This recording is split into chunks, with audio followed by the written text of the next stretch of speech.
Hi hello నమస్తే, నేను మీ anchor Dhanush. Welcome to I dream. ఈరోజు మనతో పాటు ఉన్న గెస్ట్ గెటప్ సీను.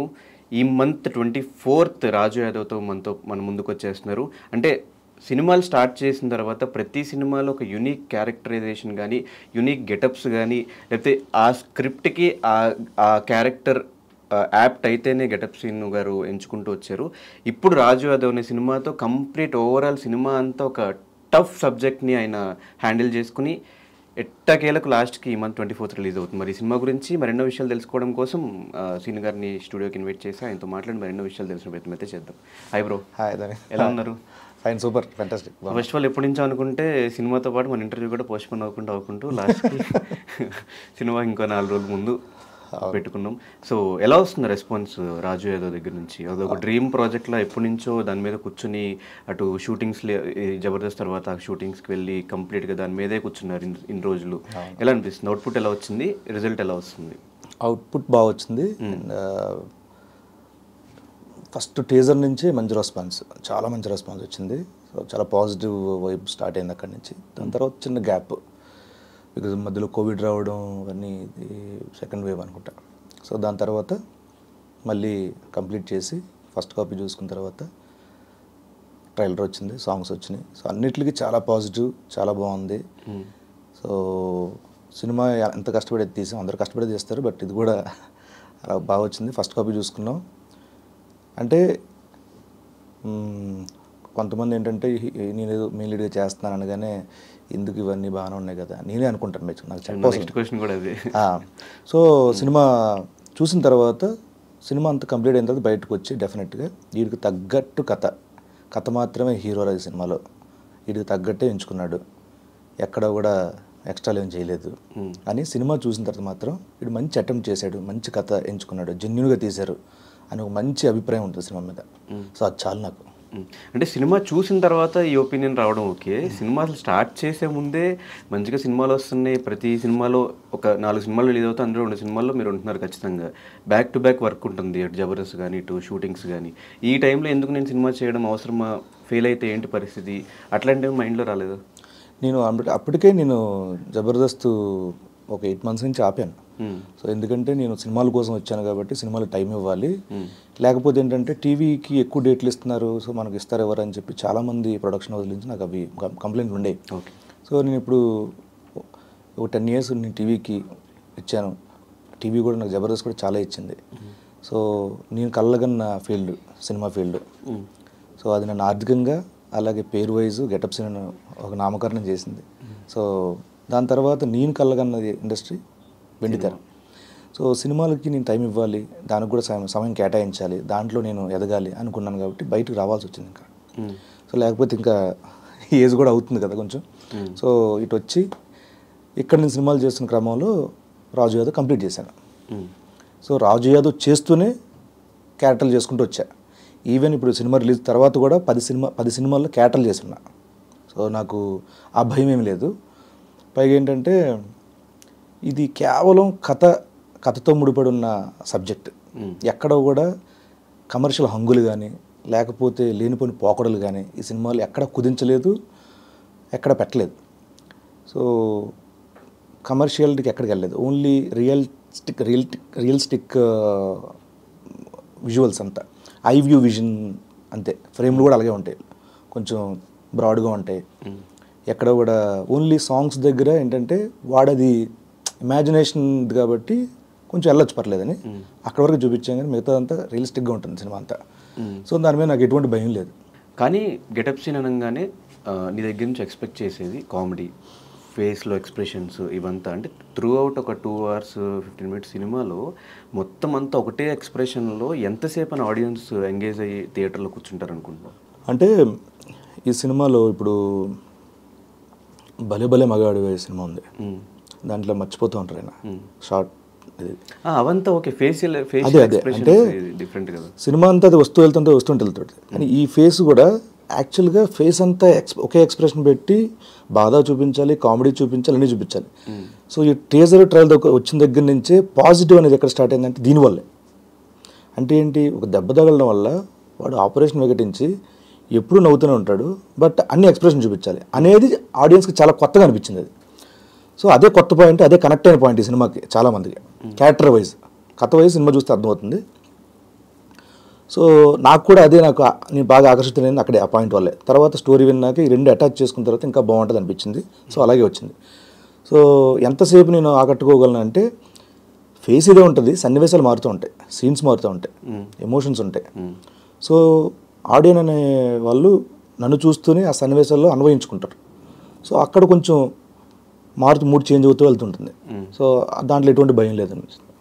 ఈవెన్ టీజర్లో ట్రైలర్లో కంప్లీట్గా స్టోరీ కూడా రివీల్ చేసినట్టు అనిపించింది. అసలు ఏంటి, ఒక దెబ్బ తగలడం వల్ల ఒక ఇదైంది, దానివల్ల ప్రాబ్లమ్స్, ఆపరేషన్ చేయించుకోలేక లవ్, లాస్ట్లో సెట్ అయిపోయినట్టు ట్రైలర్ కట్ చేస్తారు. ఎందుకు మొత్తం A to Z మొత్తం దింపేశారు ట్రైలర్లో. సినిమాలో ఉన్న ప్రతి పాత్ర ఉపోద్ఘాతాలు అంతే, ఇవి వాడికి జరగబోయే సన్నివేశాలు ఉపోద్ఘాతాలు అంతే.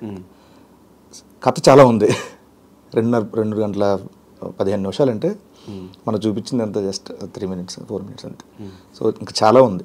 సో దీంట్లో అంటే ఈ పాత్ర తాలూకు పెయిన్ కానీ, ఈ పాత్ర తాలూకు మిగతా పాత్రలతో ఎటువంటి కామెడీ చేస్తుంది, లవ్ ఎమోషన్ ఎలా ఉంటుంది, అండ్ ఫ్యామిలీ సెటప్ అంతా ఎలా ఉంటుంది, ఫ్రెండ్స్తో ఎలా ఉంటుంది అనేది చూడాల్సిన అంశాలు చాలా ఉన్నాయి సినిమాలో.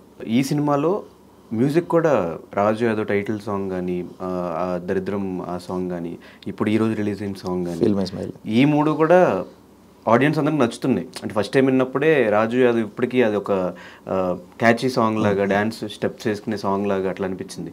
కేర్ ఎట్లా తీసుకున్నారు సాంగ్స్ కానీ, మ్యూజిక్ కానీ? అండ్ ఈ సినిమాలో మ్యూజిక్ కూడా చాలా ఇంపార్టెంట్. మ్యూజిక్ వల్ల చాలా 50% యాక్టింగ్ చేసి 50% మ్యూజిక్ వల్ల చెప్పాల్సి వస్తుంది. 100% నిజంగా.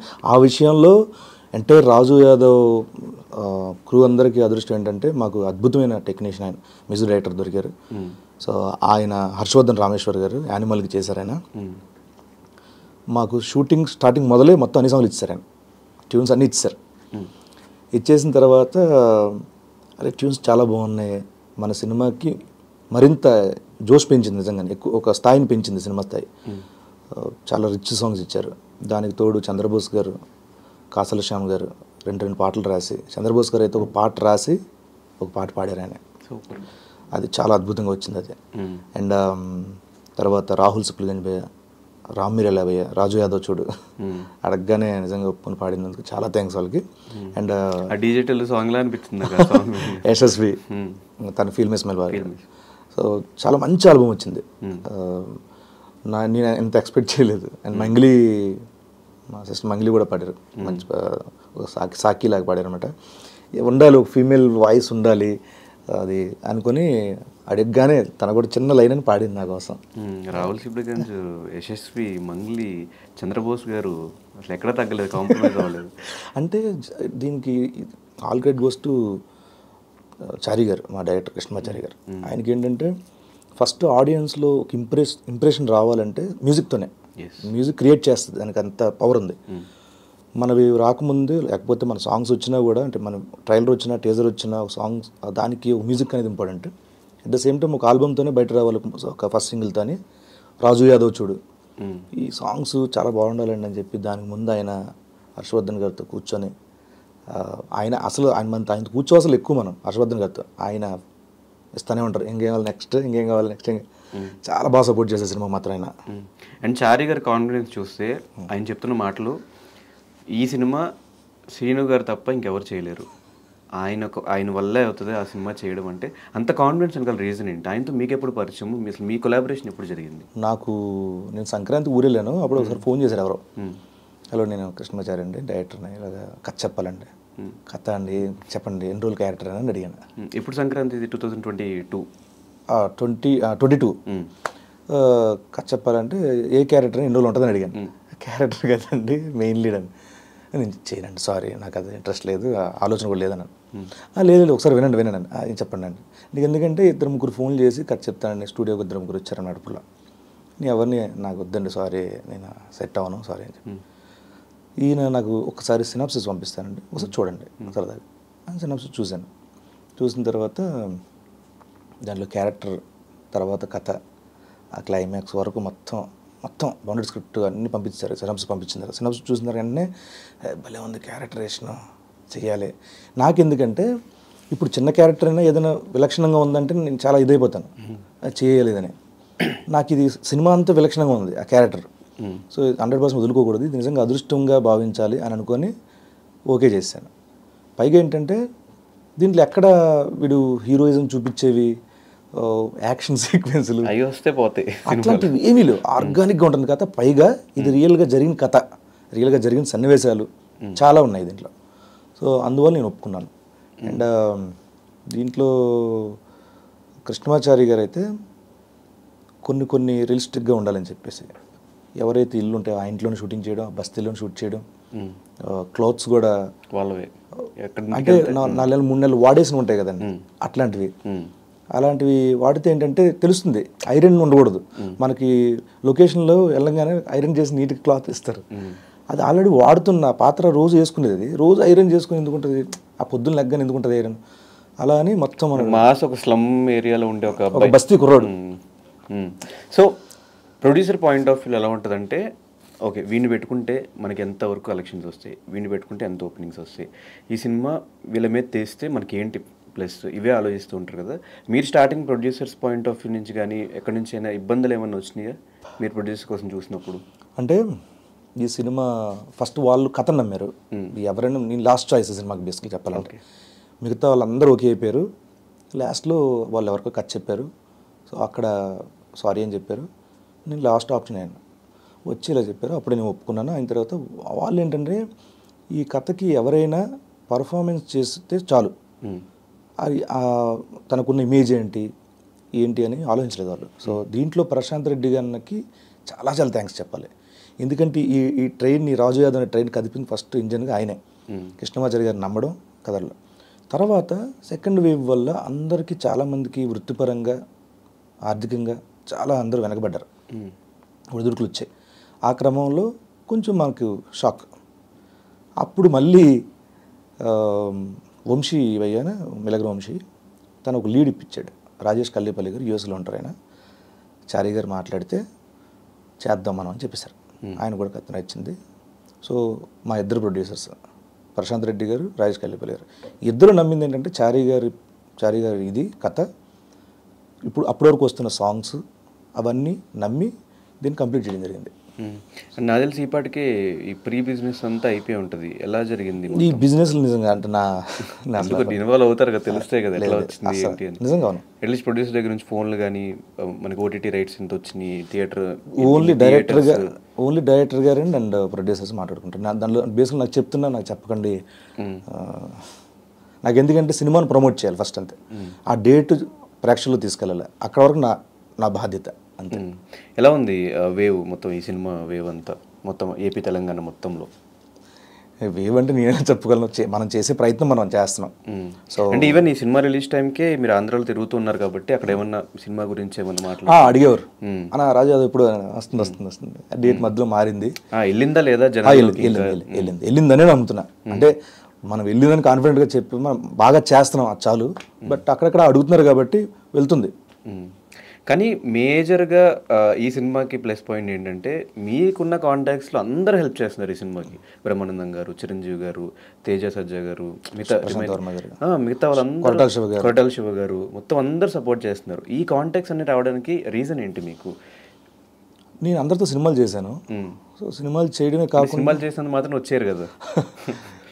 అంటే ఒకటి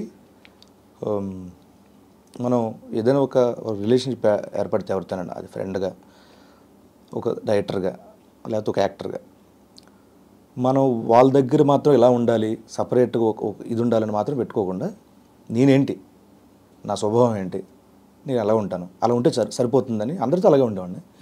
సో కొంతమందికి అది నచ్చి ఉండొచ్చు, ప్రవర్తన కావచ్చు, వాట్ ఎవర్. నేను కొన్ని రికమెండ్ చేయాలనుకున్నాను, ఇది నచ్చిందే ఉండొచ్చు కదా. సో మన వాళ్ళతో నిజాయితీగా ఉంటే చాలు అనిపించింది. సో అలాగే ఉన్నాను. మేబీ దానివల్ల వాళ్ళు నన్ను ఆర్టిస్ట్గా ఇష్టపడవు, లేకపోతే మనతో బాగుంటున్నాడు అని చెప్పి ఇష్టపడు.